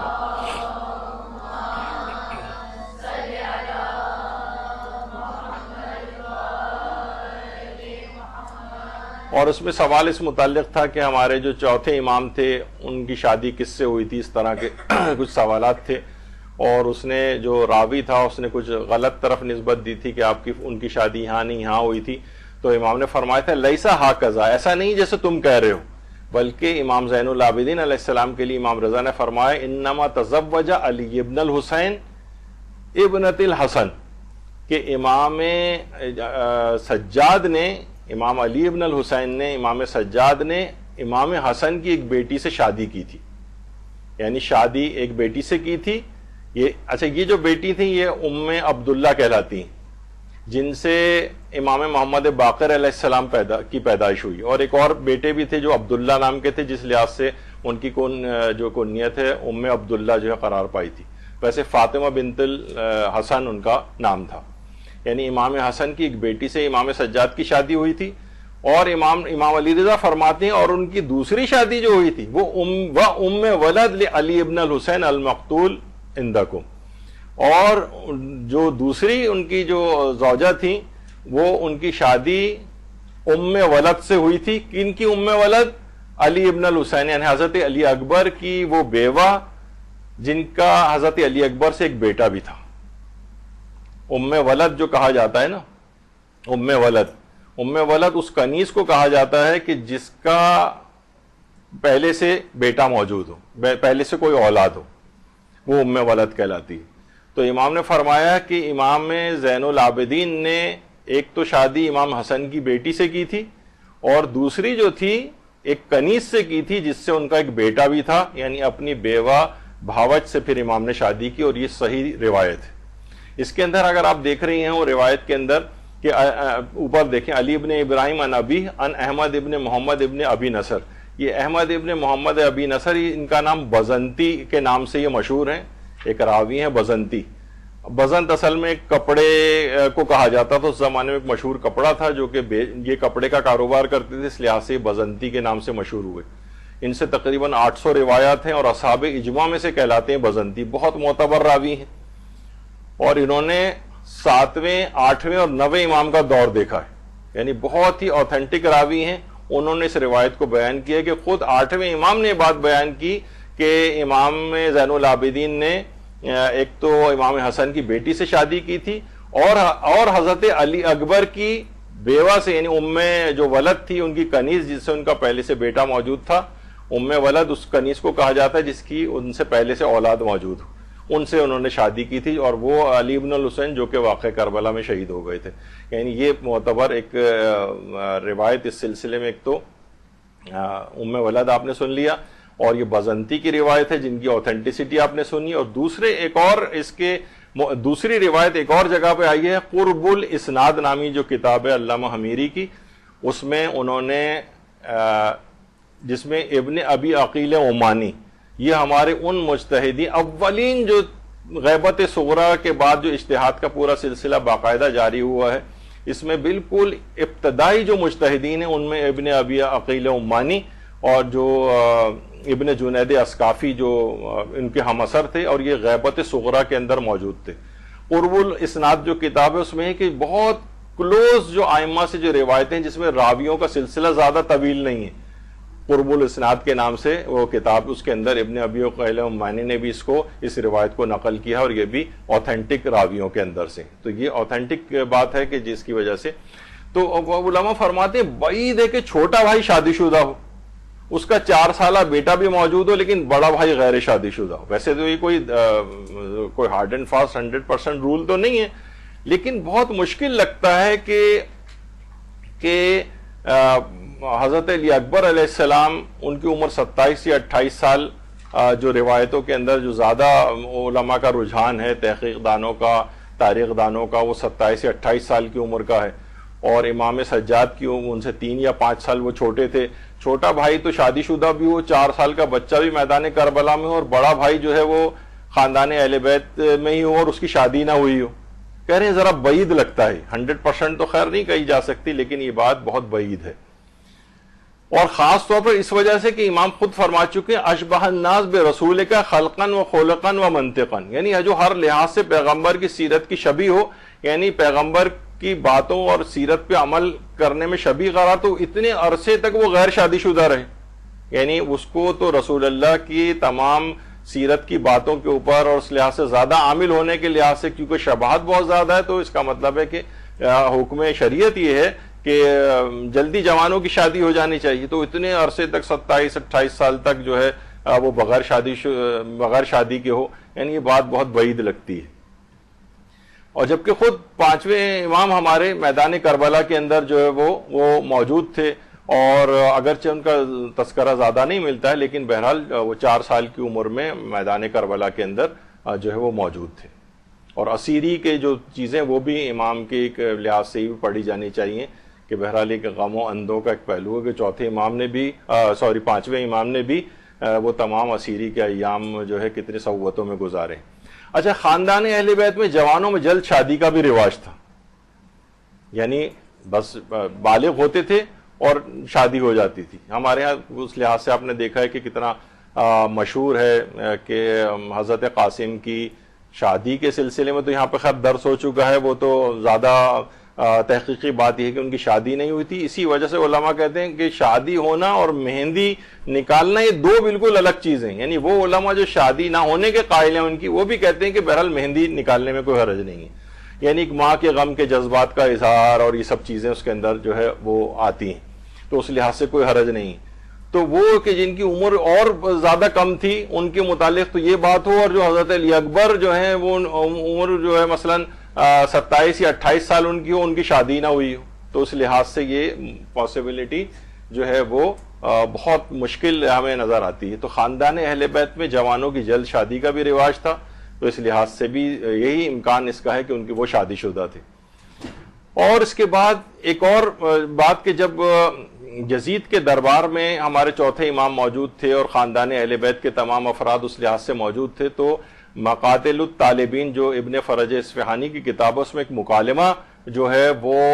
امام سجاد کا یزید سے جو ہے نقل ہوا ہے. ثم دعا یزید لعنت اللہ علیہ، پھر اس یزید نے پکارا بعلی ابن الحسین، امام سجاد کو پکارا یزید نے. فقال ما اسمک، یعنی تمہارا نام کیا ہے؟ یزید نے چوتھے امام سے کہا تمہارا نام کیا ہے؟ فقال علی ابن الحسین، کہا میرا نام علی ابن الحسین ہے. او لم یقتل اللہ علی ابن الحسین، اس نے کہا، کیا کہا یزید نے کہ کیا ان علی ابن الحسین یعنی جو امام سجاد ہیں ان کو اللہ نے قتل نہیں کر دیا؟ یعنی تم جو کہہ رہے ہو کہ علی ابن الحسین وہ تو میدان کربلا میں قتل ہو گئے. قال، اب امام نے فرمایا، قد کان علی اخ اکبر منی یسمى علیا فقتلتموہ، نہیں وہ میرے بڑے بھائی تھے، ان کا نام بھی علی تھا، وہ میدان کربلا میں شہید ہوئے. یعنی اس کے اندر بھی حدیث کے روایت کے اندر یہ بات آئی ہے کہ امام نے فرمایا کان علی اخ اکبر منی، وہ میرے بڑے بھائی تھے. تو یہاں سے بھی یہ بات پتہ چلتی ہے کہ اچھا کچھ روایات ایسی بھی ہیں جس میں یہی مکالمہ نقل ہوا ہے لیکن اس میں اکبر کا لفظ نہیں آیا ہے، یعنی وہ مجھ سے میرے بس یہ آیا کہ وہ میرے بھائی تھے. لیکن یہ جو ابو فرج اصفہانی کی جو کتاب ہے مقاتل الطالبین، اس کے اندر امام کا یہ جملے آئے ہیں کہ وہ میرے بھای تھے اور وہ مجھ سے بڑے تھے، وہ میدان کربلا میں شہید ہوئے. تو اس لحاظ سے بھی یہ بات پتہ چلتی ہے کہ ان کو وہ بڑا. اچھا اب ان کی لوگ یہ اس میں کئی سوالات اٹھاتے ہیں، ان میں یہ کہ بھائی ان کی زوجہ کی تفصیل کیوں احادیث میں مذکور نہیں ہوئی؟ یعنی اگر وہ حضرت علی اکبر علیہ السلام شادی شدہ تھے تو ان کی بیوی کی تفصیل کیوں نہیں آئی؟ تو یہ بات یاد رکھ لیں، تمام علماء کہتے ہیں خاندان اہل بیت میں اپنے گھر کی خواتین کی باتوں کی، ان کی ناموں کی، ان کی خصوصیات کی تشہیر کرنا یہ ناپسندیدہ سمجھا جاتا تھا. یعنی خود ائمہ ذکر نہیں کرتے تھے. یہی وجہ ہے کہ یہ بھی نہیں ملتا کہ ان کون بچہ یا بچی کون سے سن کے اندر پیدا ہوا، کون سے، یہ خود اچھا جو ائمہ کے جو اصحاب تھے، جب خود ائمہ تذکرہ کرنا پسند نہیں کر رہے ہیں تو ان کے اصحاب باصفہ کیسے تذکرہ کرتے اس بات کا؟ تو روایات کے اندر ان کی زوجاؤں کی جو تفصیل ہے، کنیزوں کی جو تفصیل ہے، یہ روایات کے اندر نہیں آئی. تو یہ صرف حضرت علی اکبر علیہ السلام کے لیے نہیں ہے بلکہ یہ دیگر ائمہ کے لیے بھی یہی بات ہے. یعنی ان کی تفاصیل اگر آپ جائیں تو بہت زیادہ اختلاف ہے کہ مولا علی کی کتنی ازواج تھیں، دیگر ائمہ کتنی، اتنا زیادہ تاریخی اختلاف اگر آپ کبھی اس کو کھول کے دیکھیں تو کوئی ایک عدد، کوئی چیز اس میں موجود نہیں. تو اس لحاظ سے اگر حضرت علی اکبر علیہ السلام کی زوجہ کی تفصیل نہیں آئی ہے زیادہ کتابوں کے اندر تو اس میں کوئی حیرانگی کی بات نہیں. پھر دوسرا سوال یہ اٹھایا جاتا ہے کہ اگر ان کی کوئی زوجہ تھی تو ان کی قبر کہاں ہے؟ تو کتنی ائمہ کی اور جو ازواج ہیں، حتیٰ کہ جو ائمہ معصومین ان کے ازواج کی قبریں پتہ نہیں ہے کہاں ہیں. تو اس میں آپ یہ نکالیں صرف کہ حضرت علی اکبر علیہ السلام کی زوجہ کی قبر کہاں ہے، نہیں پتہ کہاں ہے، کیونکہ دیگر ائمہ کے ازواج کی قبروں کا بھی کچھ پتہ نہیں. اور بعض اوقات قبریں یوں بھی چھپائی جاتی تھیں کہ بے حرمتی کا خوف ہوتا تھا. خود حضرت زہرا کی قبر چھپائی گئی، مولا علی کی قبر کتنے عرصے کے بعد ظاہر ہوئی اس طرح سے، کیونکہ وہ جسموں کو نکالنے، قبر کھود کے نکالنے کی فکر میں رہتے تھے. پھر ایک سوال یہ اٹھایا جاتا ہے حضرت علی اکبر کی زوجہ کی نماز جنازہ کس نے پڑھائی؟ یہ میں نے خود دیکھے ہیں انٹرنیٹ پہ جو سوالات جوان ہمارے جو ہے بعض اوقات کر رہے ہوتے ہیں. اس زمانے میں اس طرح سے نہیں ہوتا تھا جس طرح ہمارے یہاں کہ باقاعدہ مسجد میں اعلان ہو رہا ہے اور اس کے بعد سارے لوگ جمع ہو رہے ہیں اور ایک خاص ماحول نماز جنازہ کا ہوتا ہے، ایسا نہیں. کتنی روایت کے اندر ہے کہ امام معصوم اپنے اصحاب کے ساتھ سفر میں تھے، راستے میں ان کی ایک بیٹی کا انتقال ہوا، وہیں پر ہی امام نے حکم دیا کہ ان کو تجہیز و تکفین کر کے وہیں راستے میں ان کو دفن کیا اور آگے چل پڑے. یعنی ہم جو اپنے دماغ میں ہم نے ایک تصور بٹھایا ہوتا ہے نا کہ اس طرح سے اموات کی جو مراسم اور یہ سب کچھ ہوتی ہیں اس انداز سے ہوتا ہوگا، ایسا نہیں تھا. ہمارے ہاں تو یہ تک ہوتا ہے کہ جناب اگر کوئی کربلا میں اگر انتقال کر گیا تو بعض جنازے کربلا سے یہاں لائے گئے ہیں انچولی واپس دفن کرنے کے لیے. ارے بھائی آپ جو ہے نا وہ کربلا میں ایک دفن شخص انتقال کر گیا تو اس سرزمین کے اوپر اسے دفن ہونے دیتے نہیں، یہاں لایا گیا ان کو. تو بہرحال ہمیں وہ والا قیاس نہیں کرنا چاہیے. تو حضرت علی اکبر کی زوجہ کی کب ان کا انتقال ہوا، کس نے نماز جنازہ پڑھائی؟ نماز جنازہ کوئی بھی شخص کھڑا ہو کر مختصر ترین پڑھا سکتا ہے، اس میں کوئی وہ نہیں ہے کہ اس کو الگ سے روایات میں بیان کیا جائے. ان کی کوئی اولاد کی تفصیل کیوں مذکور نہیں ہے؟ تفصیل اسی وجہ سے مذکور نہیں ہے کہ بہت تو وہ کتنے ہی دیکھیں خاندان اہل بیت کے بچے تھے کہ جو اونٹوں کے اور گھوڑوں کے سوموں تلے جو ہے وہ گر گر کے گھوڑوں سے اور اونٹوں سے جو ہے وہ زخمی ہوئے اور پھر شہید ہو گئے، ان کے نام بھی روایات کے اندر نہیں آئے. کیا معلوم کہ ان کے اندر کوئی ایسا ہو بچہ ہو ان کا کہ جو کہ حسن نام کا تھا اور وہ پھر میدان کربلا ہی کے اندر شہید ہو گیا ہو. لیکن ان کی کوئی تفصیل جو ہے روایات کے اندر جو ہے بہرحال مذکور نہیں ہوئی ہے، تاریخ میں نہیں آئی ہے. خود واقع کربلا میں امام محمد باقر علیہ السلام کی موجودگی کی تفصیل نہیں ہے. اللہم صلی علی محمد و آل محمد.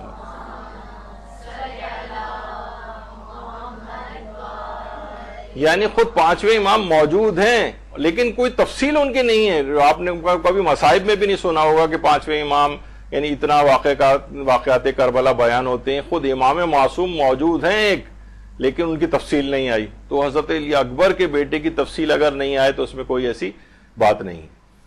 حضرت علی اکبر علیہ السلام کا نکاح کس نے پڑھا تھا؟ یہ سارے وہ ہیں جو انٹرنیٹ پہ جوانوں کے سوالات ہیں. دیکھیے خود آئمہ معصومین کے نکاح کس کس نے پڑھے کہیں روایات میں نہیں.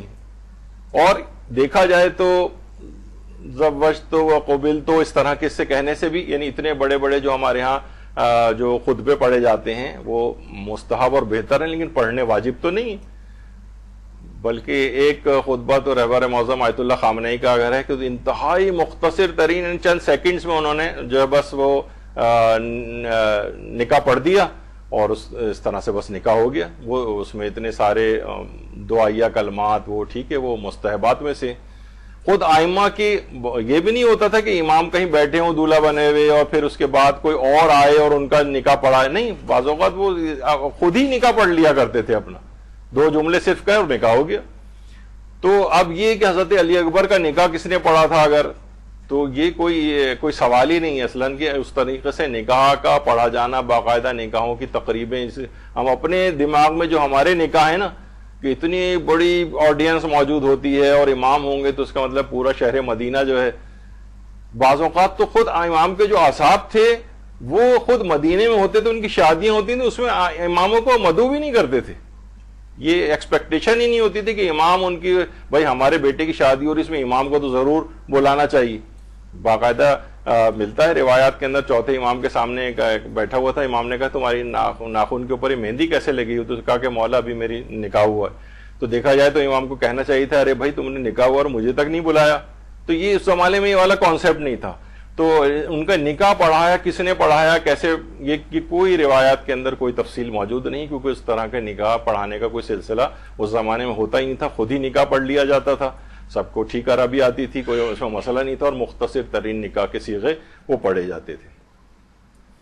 ان کے بیٹے کی قبر کہاں ہے؟ جس طرح اور بہت سارے امام کی کتنی اولادیں گزری ہیں، کتنے ابھی بھی دیکھیں ایران کے اندر کتنے امام زادے ہیں. کچھ ہیں زیادہ تر یعنی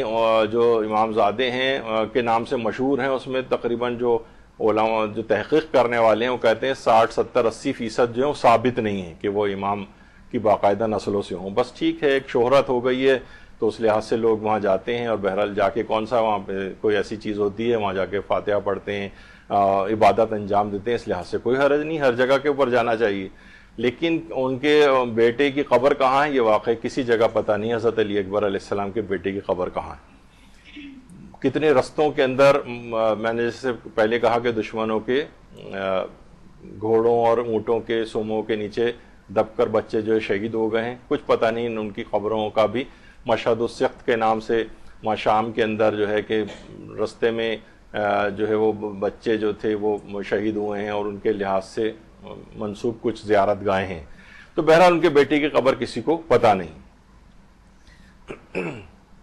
اچھا اب یہ سوال ہے کہ آخر اس کی ضرورت کیا ہے کہ وہ شادی شدہ تھے یا نہیں تھے،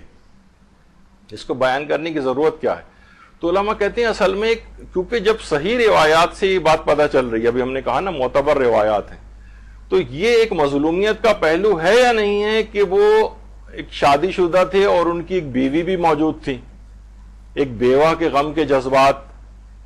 کے لحاظ سے اس بات کو ذکر کرنا، وہ صاحب اولاد بھی تھے، ان کا کوئی بچہ بھی تھا. ٹھیک ہے اس کی تفصیل پتہ نہیں چلی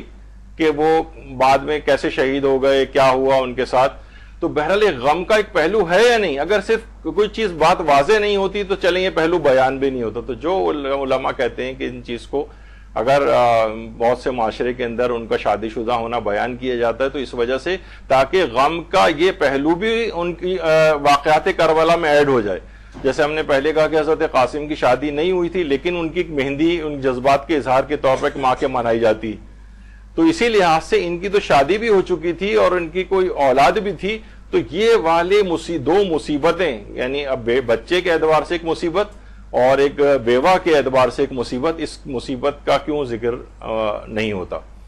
تو اب بہرحال کیونکہ میں نے شروع میں ذکر کر دیا کہ اس وجہ سے کیونکہ یہاں پر یہ چیز اتنی رائج نہیں ہے, نہ لوگ بیٹھ کے 1.5 گھنٹے کے اس قسم کے کوئی درس تاریخی موضوع کے اوپر کوئی سنتے ہیں, تو اس لحاظ سے یہاں پر یہ چیز کوئی نئی چیز لوگوں میں بیان کرنا, وہ تو ایک ہنگامہ کھڑا ہو جاتا ہے, پوری مجلس سب و تاج ہو کے رہ جاتی ہے. تو بہرحال یہ کوشش کریں کہ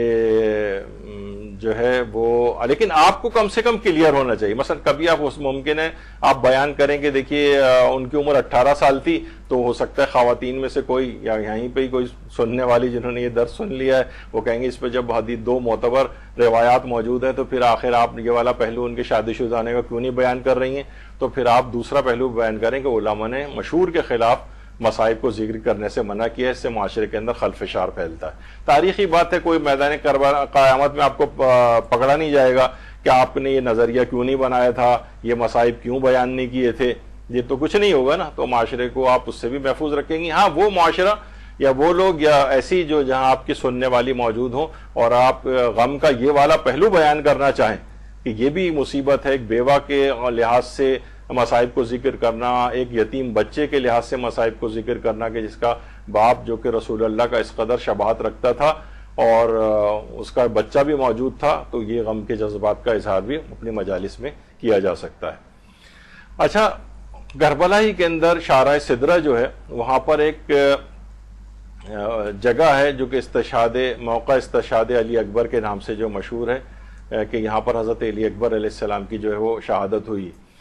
اس جگہ سے منسوب اب تو خیر شہرت اختیار کر گئی, یہ بات تقریباً 100 سال پہلے یہ جگہ جو ہے وہ تقریباً لوکیٹ ہوئی ہے. اور وہ بھی کہ یہاں اصل میں جب مخصوصیاں ہوتی تھیں تو یہ گھر کے اندر ایک گھر تھا, ایک گھر کا ایک کمرہ تھا, یہ شارع سدرہ میں ظاہر گھر تھا اور اس کا ایک کمرہ تھا یہ. تو مخصوصیوں کے اوپر آپ کو پتہ ہے کہ اب بھی اتنا رش ہو جاتا ہے, تو پہلے بھی ہوتا تھا کہ لوگ یہاں آتے تھے, کمرے کرائے کے اوپر لیا کرتے تھے. لیکن ایک چیز تھی کہ اچھا دیکھیے یہ اتنی کوئی اچھمبے والی بات نہیں.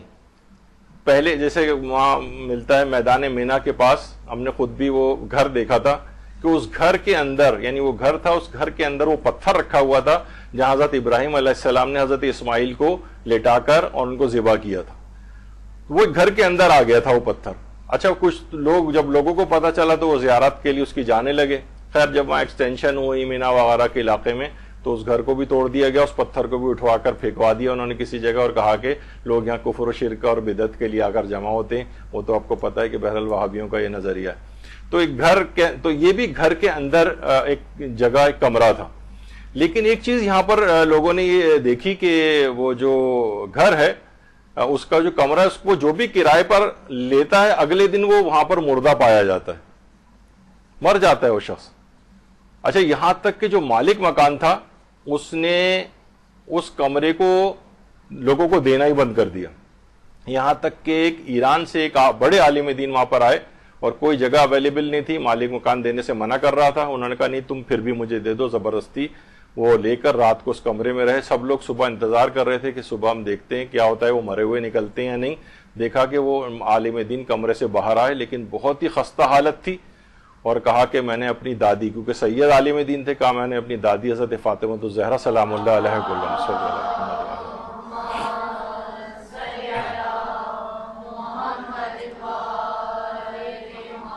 دیکھا کہ وہ اس کمرے میں آ کر بہت زار و قطار جو رو رہی ہیں, ظاہر ہے ان سے محرمیت بھی رکھتی تھیں وہ کیونکہ سید ان کی اولاد کے اندر سے ہیں. تو جب انہوں نے پوچھا کہ اتنے زیادہ آپ کے رونے کا سبب کیا ہے تو انہوں نے فرمایا کہ یہ وہ مقام ہے کہ جہاں میرا بیٹا علی اکبر جو ہے شہید ہوا ہے. تو جب سے وہ جگہ جو ہے باقاعدہ طور پر جو ہے وہ لوکیٹ ہوئی, اور لوگوں کو یہ بھی سمجھ میں آیا کہ جب ان کی اتنی بری حالت تھی تو وہ افراد جو جب شدت کے ساتھ حضرت زہرا سلام اللہ علیہ کو روتا دیکھتے تھے تو وہ ان سے برداشت نہیں ہوتا تھا اور اس وجہ سے وہ برداشت نہ کرنے کی وجہ سے انتقال کر جاتے تھے، لیکن ان کو یہ بات بیان کرنا تھی۔ تو بہرحال تقریباً 100 سال کا جو عرصہ یا اس لحاظ سے جو ہے وہ ابھی یہ گزرا ہے، جس کے اندر سے یہ مقام جو ہے وہ لوکیٹ ہوا ہے، مقام استشہاد علی اکبر۔ اب لوگ یہاں پر جانا شروع ہو گئے اور اس لحاظ سے یہ واضح طور پر اب یہ جگہ بن گئی۔ تو بہرحال حضرت علی اکبر علیہ السلام کی آپ نے اپنی دیکھی ہے اس لحاظ سے ان کی سیرت، اور اب جو حضرت علی اکبر علیہ السلام ہیں وہ ذریعہ امام مظلوم میں پائنتی کی جانب دفن ہیں۔ ان کے سینے کے اوپر آیت اللہ حافظ بشیر نجفی فرماتے ہیں کہ ہمارے اساتذہ میں سے بعض نے نقل کیا ہے کہ حضرت علی اصغر علیہ السلام امام حسین کے سینے پر دفن ہے۔ کچھ کہتے ہیں کہ سینے کے قریب دفن ہے، کچھ کہتے ہیں امام حسین کے سینے پر رکھ کر چوتھے امام نے ان کو دفن کیا تھا، اور ان کی پائنتی کی طرف حضرت علی اکبر علیہ السلام ہے۔ تو اس ذریعے مقدس کے اندر ہی حضرت علی اکبر دفن ہے۔ السلام علیکہ یا علی ابن الحسین الاکبر، ہمارا سلام ہو ان کے اوپر اس شخصیت پر جو صورت، سیرت، کردار، گفتار ہر لحاظ سے پیغمبر اسلام کی شبیہ تھا۔ تو بہرحال اب یہ جو پوری گفتگو آپ نے سنی، تو اس وجہ سے یہ صرف آپ کی خدمت میں عرض ہوئی کہ جب بھی آپ کبھی تاریخی چیزوں کو بھی دیکھیں تو اس میں ہم نے شروع میں کہا کہ کوئی فقہی مسائل نہیں ہیں، یہ کوئی عقائد کی باتیں نہیں ہیں، اس میں بہت زیادہ انسان کو ہم نے دیکھا ہے کہ جب کبھی کوئی ہم مدرسہ بھی کوئی تاریخی بات کو کوئی پوسٹ بنا کے ڈالتا ہے، وہ ہمارا مقصد خلفشار برپا کرنا نہیں ہوتا بلکہ ٹالرنس ڈیولپ کرنا ہے لوگوں میں، تاکہ لوگ جو ہے نا ایک مخالف بات بھی اگر سن رہے ہوں، یعنی جو اب تک سنتے آئے ہیں اس کے برخلاف کوئی بات، تو ان کے اندر جذب کرنے کی ایک صلاحیت پیدا ہو جائے کہ ہاں یہ بھی ممکن ہے، یہ بھی ممکن ہے، یہ بھی علماء کہتے ہیں، یہ بھی کہتے ہیں، تو تاریخی معاملات میں اتنی حساسیت نہ پیدا ہو جائے۔ تو کیونکہ لیکن تقریر کے اندر معاملہ الگ ہوتا ہے، تحریر میں یا پوسٹ وغیرہ کے اندر ڈالنا ایک الگ معاملہ ہوتا ہے۔ تو بہرحال ہمارا وہ جو ہے طریقہ کار، اگر کوئی چیز نئی بھی چیز ہوتی ہے، تاریخی تحقیق ہوتی ہے، جیسے حضرت علی اکبر کے شادی شدہ ہونے کی آیت اللہ صادق روحانی کا جو استفتاء ہے، ہم اکثر 7 یا 8 محرم کے قریب اس کو جب ڈالتے ہیں تو بہت زیادہ اس کے نیچے ایک لمبے لمبے ڈسکشن شروع ہو جاتے ہیں، لیکن وہ ہم بہت برا بھلا بھی کہا جاتا ہے لیکن اس کو ہم برداشت کرتے ہیں، تاکہ اس وجہ سے کہ لوگوں میں نا اس کی حساسیت کم ہو تاریخی مسائل کے اندر، اور وہ یہ نہ ہو کہ بھئی ہم نے تو یہ چیز سنی نہیں، لہٰذا جو نہیں سنی تو یہ غلط ہے۔ تو لیکن جب آپ تقریر میں اگر اس مشہور کے خلاف اگر جاتے ہیں نا، تو پھر وہ آپ کی اپنی تقریر اس سے متاثر ہوتی ہے، آپ کو آئندہ بلایا نہیں جائے گا، لوگوں کا گریہ آپ چھین لیں گے۔ تو یہ چیزیں ایسی ہیں کہ جس سے آپ کو چاہیے کہ بہرحال تاریخی مسائل کے اندر ہر طرح سے، ہر زاویے سے اپنی تحقیق کو پائے تکمیل تک پہنچائیں، تاکہ تقریر کے بعد اگر کوئی آپ کے سے سوال کرے تو آپ کے پاس اس کا اچھا جواب موجود ہو۔ اب یہ اس طرح کی چیزیں جب آپ کے پاس جمع ہوتی جائیں گی، آپ اپنا خود ہی، یہ تو 1-2 مثالیں ہم نے صرف بیان کی، ہماری کیونکہ 2 ہی کلاس ہوئی تھیں اب تک، تو ایک فطرس کے موضوع پر تاریخ کی بات لی، آج ایک حضرت علی اکبر کے سلسلے میں آئی، تو اس طرح سے تاریخ کے اور بہت سارے موضوعات آپ لے کے جمع کرتی جائیں، یہاں تک کہ چند سالوں میں آپ دیکھیں گے کہ تاریخ کربلا سے متعلق ایک بہت بڑا آپ کے پاس ایک مواد جمع ہو جائے گا، جس پہ ہر طرح کے آپ کے پاس کوئی اگر سوال بھی کرے تو آپ اچھے طریقے سے اس کو جواب دے سکیں۔ تو ذاکرات کے حوالے سے، یعنی ان کو جب بھی کوئی چیز بیان کرتے ہیں تو لوگوں کے سامنے اصل میں آپ ایک سمبل ایک ہوتی ہیں کہ بھائی یہ اگر ممبر پر آئی ہیں تو ہم سے ان کی معلومات زیادہ ہے، تو ان سے جو سوال پوچھا جائے گا یہ جواب دیں گی۔ تو اگر آپ نے بالکل رٹی رٹائی چیزیں یاد کر رکھی ہیں، صرف رٹ رکھی ہیں اور وہ بیان کر رہی ہیں، تو 1-2 سوال میں آپ ڈھے ہو جائیں گی لوگوں کے سامنے، اور آپ کا تاثر آئندہ تبلیغات کے لحاظ سے کمزور پڑ جائے گا۔ تو بہتر ہے کہ آپ جو ہے نا اپنی معلومات کو وسیع کرتے جائیں۔ تاریخ میں متضاد باتیں بھی ہوتی ہیں، ان سب کی معلومات رکھ کے پھر ممبر پہ جائیں گی تو انشاءاللہ زیادہ بہتر تبلیغ کر سکیں گی۔ وصلی اللہ علی محمد وآلہ الطیبین الطاہرین۔ درود بھیجیے محمد۔